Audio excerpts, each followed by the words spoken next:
जब से झारखंड और उत्तर प्रदेश का उपचुनाव बीता है, महाराष्ट्र का चुनाव बीता है, तब से बहुजन समाज में एक सोच जागृति हो गई है कि आखिर अब बहुजन समाज का ठेकेदार कौन बनेगा, आखिर बहुजनों का नेता कौन होगा।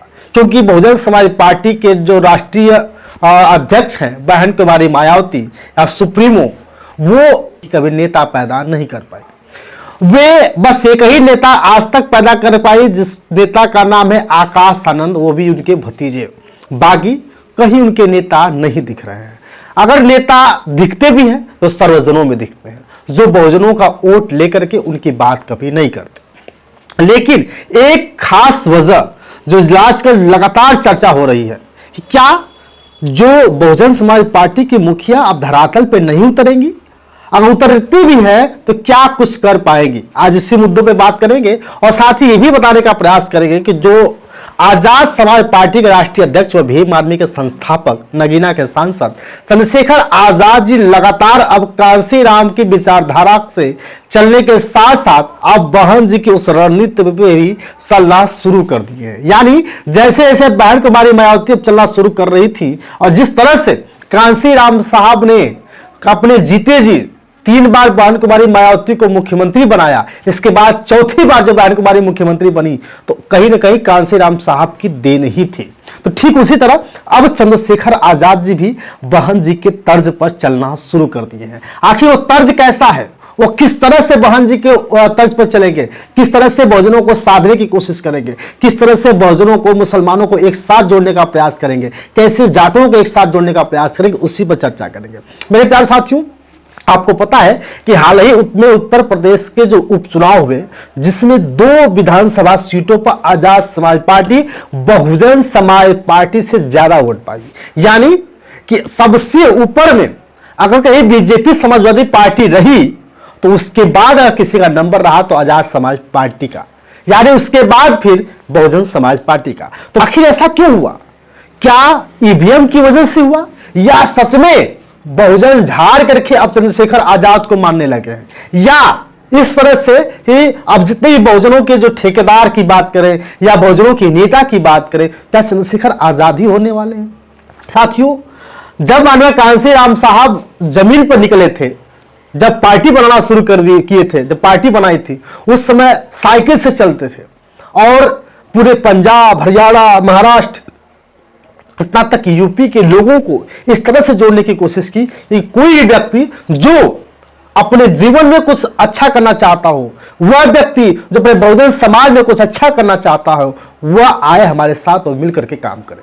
तो बहुजन समाज पार्टी के जो संस्थापक रहे कांशीराम साहब, साइकिल से सबको जोड़ने का प्रयास किया, राजभर को भी जोड़ने का प्रयास किया, मौर्य को भी जोड़ने का प्रयास किया, पटेल को भी जोड़ने का प्रयास किया, जो मुस्लिम नेताओं को भी जोड़ने का प्रयास किया। इसी तरह सबको एक साथ जोड़ा और जोड़ने के बाद बहुजन समाज पार्टी की सरकार बनाई। लेकिन उसके बाद 3 बार लगातार बहन जी की सरकार बनी। जब चौथी बार बहन जी की सरकार बनी, यह दुर्भाग्य रहा, मान्यवर साहब उस समय नहीं थे, लेकिन मान्यवर साहब की वजह से ही वो पार्टी मजबूत हो पाई। इसके बाद फिर बहुजन समाज पार्टी का स्तर इस तरह से गिरा कि आज 4 बार के चुनाव में बहुजन समाज पार्टी कहीं भी नहीं है। साथियों, चंद्रशेखर आजाद आए और चंद्रशेखर आजाद लगातार उन्हीं बहुजनों को एक साथ जोड़ने का प्रयास किया, क्योंकि राजभर जो थे वो अलग हो गए, मौर्य अलग हो गए, पटेल अलग हो गए, कुर्मी अलग हो गए, सब लोग धीरे धीरे अलग हो गए। इसके बाद बीजेपी ने इस तरह से स्टंट लिया और आज बीजेपी की दूसरी बार सरकार बनी है उत्तर प्रदेश में और तीसरी बार देश में। तो कहीं ना कहीं ये लोग को पता चल गया था कि कांशीराम साहब किस तरह से काम करते थे और कांशीराम साहब की देन ही है कि बहुजन समाज पार्टी मजबूत हुई थी तो बीजेपी भी मजबूत हुई। कांशीराम साहब की विचारधारा से ही राजभर की पार्टी सुहेलदेव साहबाज पार्टी भी मजबूत हुई। बाकी किसी की औकात नहीं थी, किसी में उद्यम नहीं था। लेकिन अब चंद्रशेखर आजाद जी जब से 2 विधानसभा सीटों पर जब बहन जी से ज्यादा वोट पाए हैं, बहुजन समाज पार्टी से ज्यादा वोट पाए हैं, तो उनको लगने लगा है कि अब हम बहुजनों के बीच जाकर के कुछ कर पाएंगे। तो अब वो सूबे में पूरे उत्तर प्रदेश में बीएसपी के तर्ज पर भाईचारा को लेकर के बूथ कमेटियां बनाना शुरू कर दी है और दलित मुस्लिम गठजोड़ के साथ साथ गुर्जर सम्मेलन भी करना चाहते हैं कि गुर्जरों का सम्मेलन करके गुर्जरों को जोड़ लिया जाए, दलित मुस्लिमों को एक साथ कर लिया जाए, क्योंकि यह जो सोशल इंजीनियरिंग है राजनीति के तौर पर ऐसा माना जा रहा है कि जैसे बहन जी लोगों को जोड़ने का प्रयास करती थी, मनोहर साहब जोड़ने का प्रयास करते थे, उस तरह से अब चंद्रशेखर आजाद जी भी चलेंगे। तो कहीं ना कहीं आपको बता दूं कि बसपा के गढ़ रहे वेस्ट यूपी में अपने दमदार आमद दर्ज कराने के बाद आजाद समाज पार्टी के राष्ट्रीय अध्यक्ष चंद्रशेखर आजाद अब पूरी तरह से मायावती के फार्मूले पर यानी बसपा के तर्ज पर चलने का प्रयास किया है। अब उनको यह महसूस होने लगा है कि अगर बहुजनों की कोई हक दिला पाएगा, अगर मुसलमानों को कोई हक दिला पाएगा तो वो होंगे चंद्रशेखर आजाद।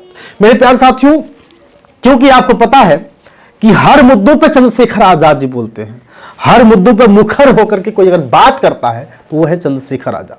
क्योंकि अभी कल की बात है, चंद्रशेखर आजाद ने एक टिप्पणी कर दी थी कि अगर हर मंदिरों के नीचे अगर जो बौद्ध लोग हैं अगर ये दावा कर दें कि नहीं जितने भी मंदिर है उस मंदिर के नीचे बौद्धों का स्थान है, वहां बौद्धों का मंदिर हुआ करता था, तो कहीं ना कहीं ये फिर से बवाल शुरू हो जाएगा। जैसे आजकल हर मस्जिदों के नीचे जो देश के उत्तराधिकारी हैं, प्रदेश के उत्तराधिकारी हैं, बीजेपी के लोग मान लीजिए, ये लोग जैसे मस्जिदों के नीचे भगवान को खोज रहे हैं, ठीक उसी तरह अगर मंदिरों के अगर नीचे अगर बौद्धों को खोजना, भगवान बुद्ध को खोजना शुरू कर दे तो कहीं ना कहीं बवाल हो जाएगा। तो इससे लोग नाराज हो गए थे, लेकिन खैर चंद्रशेखर आजाद बोलते हैं। अगर हम आकाश आनंद जी की बात करें, आकाश आनंद नहीं बोल रहे हैं, इससे बहुत बड़ा फर्क पड़ रहा है। अगर चंद्रशेखर आजाद जी जमीन पे उतर करके लोगों की बात सुन रहे हैं, अपनी कमेटी के साथ कुछ काम कर रहे हैं, तो बहुजन समाज पार्टी को भी ऐसा करना चाहिए था। लेकिन आज स्थिति है कि वो कर नहीं रही है और आज आकाश आनंद भी अभी चुपचाप बंद कमरे में बैठे हुए हैं, उनको भी चाहिए। आज लोग कहते हैं कि बहन जी ने बहुत कुछ किया, बहन जी ने बहुत कुछ किया, ये किया वो किया। बहन जी की वीरता को नहीं भूलना चाहिए, जो समर्पण रहा बहन जी का उसको नहीं भूलना चाहिए।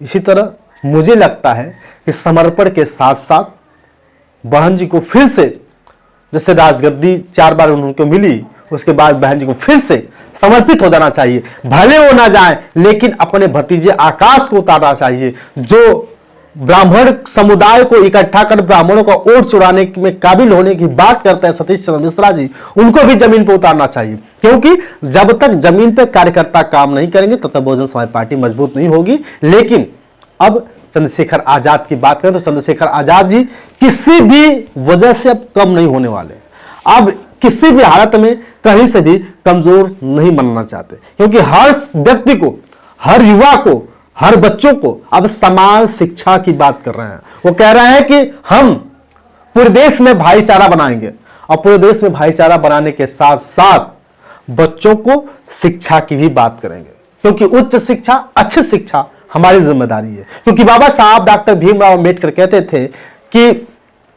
शिक्षा वो शेरनी का दूध है, जो पिएगा वो दहाड़ेगा। अगर युवा शिक्षित होगा, बच्चे शिक्षित होंगे, तो अगर वो शिक्षित हैं तो कहीं ना कहीं अपनी बातों को मनवा लेंगे, अपने कार्य को कर लेंगे, अपने स्थिति को बदल सकते हैं, अपने मजबूरी को, अपनी कमजोरी को आगे ला सकते हैं, मजबूती के साथ पेश कर सकते हैं। तो कहीं ना कहीं ऐसे लोगों के लिए चंद्रशेखर आजाद जी अब बूथ कमेटियां बना रहे हैं, गाँव-गाँव विधानसभा के अध्यक्ष बना रहे हैं, गाँव-गाँव, गली-गली जो है कि अब जैसे लोगों को जोड़ा जाता है उस तरह से जोड़ने का प्रयास किया है। बाकी आपकी राय कमेंट करके बताइएगा कि क्या चंद्रशेखर आजाद इस तरह से कामयाब हो पाएंगे, क्योंकि बहुजन समाज पार्टी के लोग अभी तक मजबूत नहीं हो पा रहे हैं और बहुजन समाज पार्टी कर भी क्या पाएंगे, इस तरह से लोगों का कहना है।